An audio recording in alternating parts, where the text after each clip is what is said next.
नमस्कार news room को स्वागत करुछि मु शुभश्री। आईएएस स्तर में बड़ अदल बदल जो वरिष्ठ आईएएस ऑफिसर माने अछंती सेमानक स्तर में बड़ अदल बदल होईछि एवं 20टी जिल्ला रे नुआ आईएएस ऑफिसर नियुक्ति होइछंती। तेबे मोहन सरकार अमल रे एहा हेउछि आईएएस स्तर में बड़ अदल बदल होईछि। तेबे वरिष्ठ आईएएस स्तर में अदल बदल होईछि। गतकाली विलंबित राति रे एभली अदल बदल करिछंती राज्य सरकार बा मोहन सरकार। ए संक्रांत रे साधारण प्रशासन और साधारण अभियोग पक्षरु जारी होईछि विज्ञप्ति। 20 जिल्ला रे नियुक्त होइछंती नुआ जिलापाल।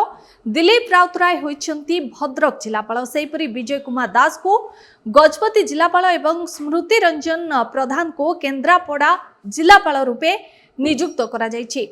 पारुल पटवारी रायगड़ा जिलापाल होइछंती। अमृत ऋतुराज कंधमाल जिलापाल सिद्धेश्वर बलिराम बोंदार को संबलपुर जिलापाल रूपे नियुक्त करा जायछि। सेहिपरि जदि कहिबा दत्तात्रेय भाऊ साहेब सिंधे हेले कटक जिलापाल। हेमकांत साय मयूरभंज जिलापाल। पी अनेश्वा रेड्डी जाजपुर जिलापाल। आशीष कुमार पटेल होइछंती मालकानगिरी कलेक्टर। सोमेश कुमार उपाध्याय को ढेंकानाल जिलापाल भावे दायित्व दिया जायछि। सेहिपरि शुभंकर महापात्र नवरंगपुर जिलापाल। सूर्यवंशी मयूर विकास बालेश्वर जिलापाल।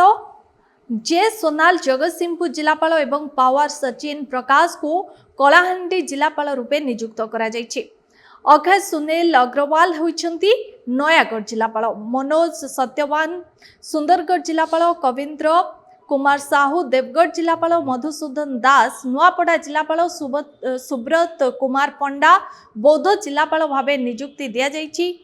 राजस्व बोर्ड रो सचिव भावे कार्य करुथिबा 2000 बैच आईएएस विजय केतन उपाध्याय को ओडिशा भाषा साहित्य एवं संस्कृति विभाग रो निर्देशक भावे बदली करा जायछि। सेहिपरि बालेश्वर जिलापाल आशीष ठाकरे राजस्व बोर्ड सचिव भावे नियुक्त पाइछंती। कमल लोचन मिश्र को एस्टोमा निर्वाही निर्देशक दायित्व दिया जायछि। कमल लोचन मिश्र को ओडिशा विपर्यय परिचालना कार्यनिर्वाही निर्देशक पदरे दायित्व दिया जायछि। निखिल पवन कल्याण को संरक्षण जलछत्र उन्नयन निर्देशक पदरे अवस्थापित करा जायछि। स्वधादेव सिंह पंचायत राज एवं पानीय जल अतिरिक्त सचिव दायित्व दिया जायछि। 5 जिल्लार जिलापाल भावे नियुक्त होइछंती आईएएस अधिकारी।